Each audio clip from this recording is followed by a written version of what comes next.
Hello everyone, welcome back to Matteo's Corner. I'm Matteo. Let's get into another review. I know it's been a long time since I made a review, reasons being were that I made a video and it was flagged for content owned by a company, and I got it resolved, but it's just the fact now that I can't really use footage in a review. I have to stick to pictures, so I'm really sorry about that. But at least I'm getting reviews out there now. Anyways, the movie we're going to be talking about today is one that is the next entry of a series I promised to do before the newest one came out, and then because of time and a bunch of other stuff, including this thing with the thing being flagged, it never got done. And I'm talking about the Dragon Ball Z movies. So today, we're going to talk about the second one in the series, The World's Strongest. Released, I think it was like March 10th of 1990. The World's Strongest was the second movie in the entire Dragon Ball Z series to be released. It's also considered to be the best of the original three, that being Dead Zone, this one, and then the one coming up soon, the third one, which is the Tree of Might. Granted, there's like more than 13 movies by now, but of the original three, World's Strongest was considered the best one by many, including myself. I personally think World's Strongest is amazing. I know I already ruined what I think about the movie instead of doing it at the end, but since this is a different kind of review, I figured I would just flat out say it's good. Anyway, so, the plot. Here's why I think the plot's really good. Number one, you could take any indication of Dragon Ball Z out of this movie, and it could be its own movie. I swear to God. Change the characters, change a few things. I mean, you'd have to change some stuff, because it's not Dragon Ball Z, you'd have to change a few things, but seriously, make it its own movie, and it will still work. Maybe not perfectly, but it'll still work. Number two, similar to Dead Zone, it has a lot of really good animation. It's actually, the animation's better than Dead Zone, in my humble opinion. And the fight scenes are a little better. Also, you have Master Roshi, Krillin, and a lot of those other side characters actually worth something in the movie. Very similar to all three of the original trilogy of the Dragon Ball Z movies, till they made more. So yeah, I really like that. I really like how a lot of the movies do that. They'll take the side characters and make them important again. And, so now, what is the main story actually about? Okay, so get this. Oolong and Gohan are in a... Oh, by the way, spoilers. If you haven't seen the movie, spoilers. But then again, if you're watching a review, you don't really care about spoilers, but just throwing it out there, there's spoilers. Oolong and Gohan learn that the 7 Dragon Balls are being collected at an alarmingly fast rate. So they decide to go investigate, and they find out that this scientist named Dr. Kochin is summoning Shenron to melt ice around his laboratory. It's kind of a weird wish, to be honest, but, I mean, he could have just asked for Shenron, give me the power to melt ice, or some shit.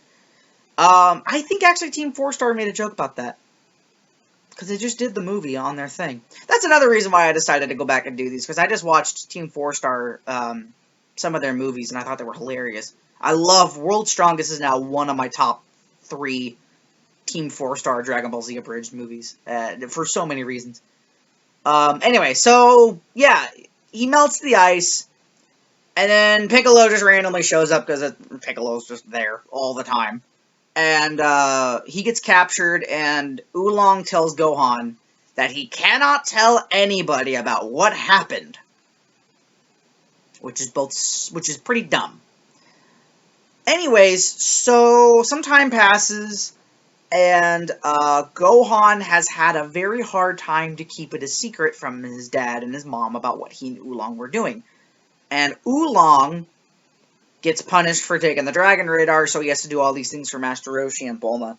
So anyways, again, the time thing passes, and you find out that Dr. Cochin is looking for Master Roshi, and he finds Master Roshi, and he brings Biomen, which is basically Cybermen ripoffs. I'm not even joking, they look exactly the same, just a little different. Sorry, I'm trying to remember the plot of the movie. So Master Roshi's forced to go with Dr. Cochin because they kidnapped Bulma and were holding her hostage. And the whole reason why he wanted Master Roshi was because he had data on Master Roshi as the world's strongest man in the whole world. His data was pretty old when you think about it. But yeah, so he has Master Roshi go with him, and he puts him to this test, and you find out that he has more Bio Warriors, all this weird shit happens. And you find out from actually Bulma, who's very actually surprisingly helpful in this movie. You learn that there's another villain involved. His name is Dr. Wheelo, and Dr. Wheelo was like this huge, like, scientist back in the day that had these experiments that were really, like, on the fence, illegal, very, like, controversial stuff.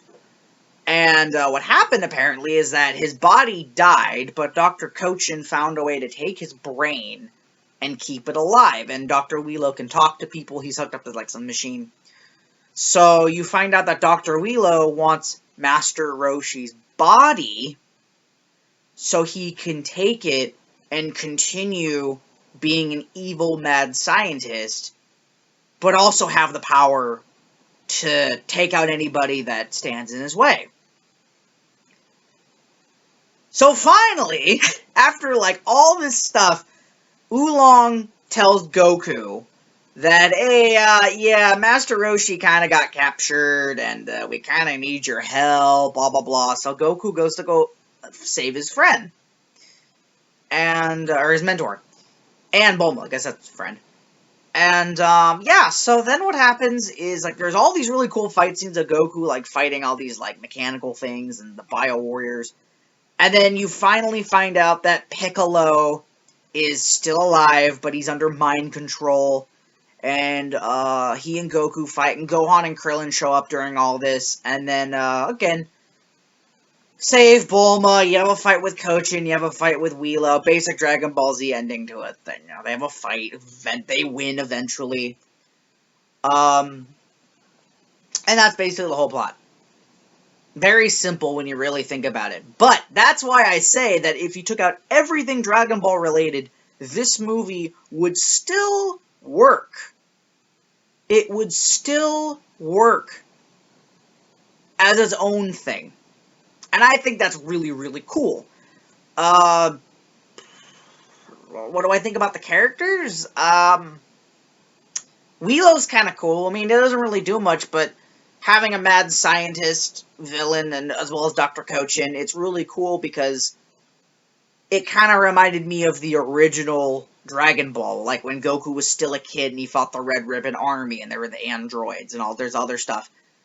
That's why I personally like World's Strongest. It harkens back to when Dragon Ball Z, like, was just Dragon Ball, and there was a story that was interesting, and like the whole thing. If you've not seen the original Dragon Ball, I would highly recommend it. It's funny, it's emotional, there's really cool ideas in there that go into Z, like the androids. Also, Cochin, I think, is great, because you think he's just this old man assistant, and it turns out he's I'm not actually going to spoil that. I'm not going to spoil that, because, again, I want you guys to go watch this. But yeah, I think World's Strongest is one of the best Dragon Ball Z movies, maybe even the best. Maybe not the best, but it's one of the best. And it's just really good. I mean, I wish I could make a longer video with video clips and I can make all these jokes and everything, like what I kind of did with Dead Zone. But the problem is, again, the whole flagging thing. That's kind of a pain in the ass. But at the same time, I hope you guys take my word that it's a very good movie. I highly recommend it. Just like Dead Zone, actually. The thing with Dead Zone, it's really good for a very first movie.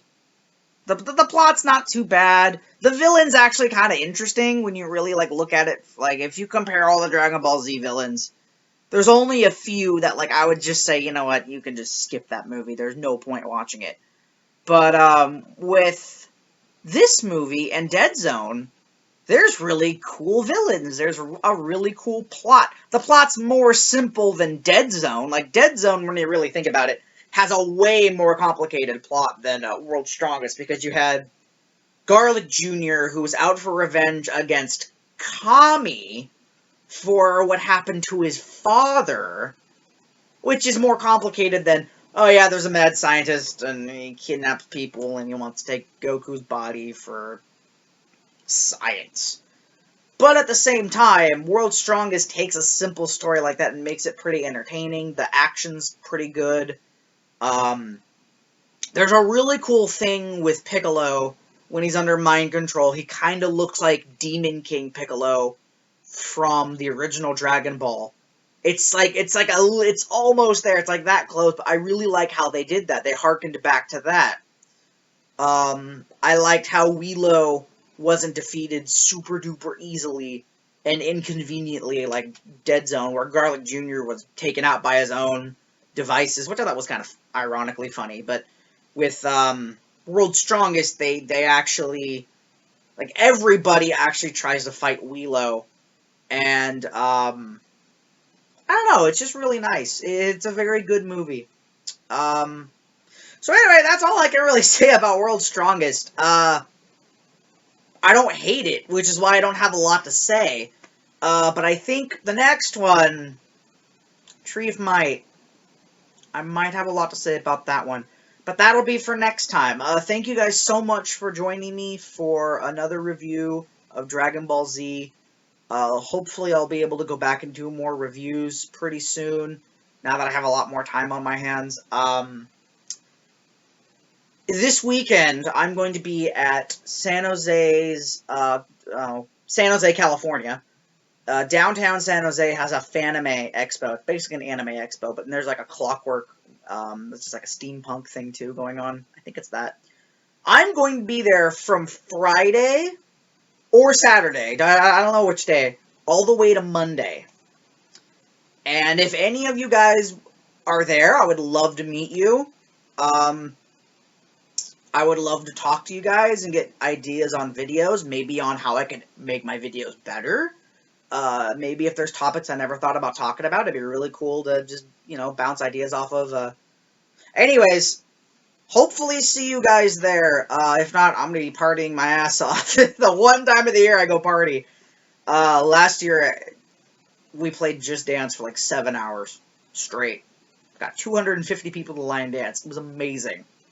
I'll take pictures, I'll put them on my Twitter, I'll put them on Facebook, on my page. Anyways, hope you guys have a great weekend, have a great Memorial Day, and I will see you guys in the next video. Take care, everybody!